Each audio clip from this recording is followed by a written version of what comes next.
নমস্কার দর্শক বন্ধুরা, এই সিজনে সজনে ডাঁটা পোস্ত, সজনে ডাঁটা আলু ঝোল খাওয়া হয়েছে।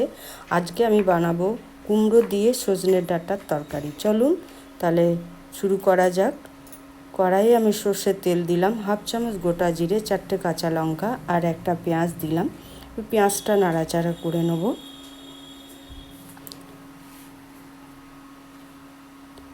তারপর আমি কুমড়োটা দিয়ে দিলাম। কুমড়োটা একটু নাড়াচাড়া করব। তারপর সজনে ডাঁটাটা দিয়ে দিলাম। সজনে ডাঁটা আর কুমড়ো একটু নাড়াচাড়া করলাম। তারপর দিয়ে দিলাম স্বাদ মতো লবণ আর দেবো স্বাদ মতো চিনি। এরপর আর একটু কষিয়ে নেব। কষিয়ে নিয়ে আমি একটু হলুদ দিলাম, হলুদটাকেও আর একবার কষিয়ে নেব। তারপর আমি 5 মিনিট ঢাকা দিয়ে দেবো। এবার এটা কম হিটে রান্না করতে হবে। দেখুন 5 মিনিট পর আমি ঢাকনা খুলে আরও একবার কষিয়ে নিলাম। এরপর দিলাম হাফ চামচ আদা বাটা, হাফ চামচ জিরে গুঁড়ো আর হাফ চামচ ধনে গুঁড়ো।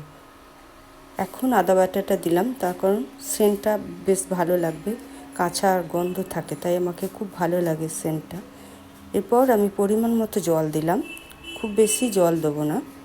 এরপর 5 মিনিট কম হিটে আবারও 5 মিনিট বসিয়ে দেবো, ঢাকা দিয়ে দেবো। 5 মিনিট পর দেখুন নাড়াচাড়া করে নিলাম আবারও। আর দেখুন সিদ্ধও হয়ে গেছে, ডাঁটা কুমড়ো দুটোই সিদ্ধ হয়ে গেছে।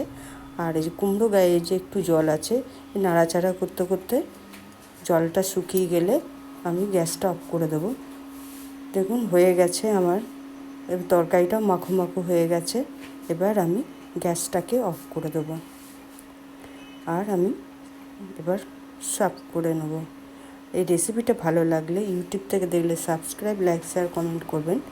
আর যদি ফেসবুক থেকে দেখেন তো আমার পেজটা ফলো করে লাইক, শেয়ার, কমেন্ট করবেন।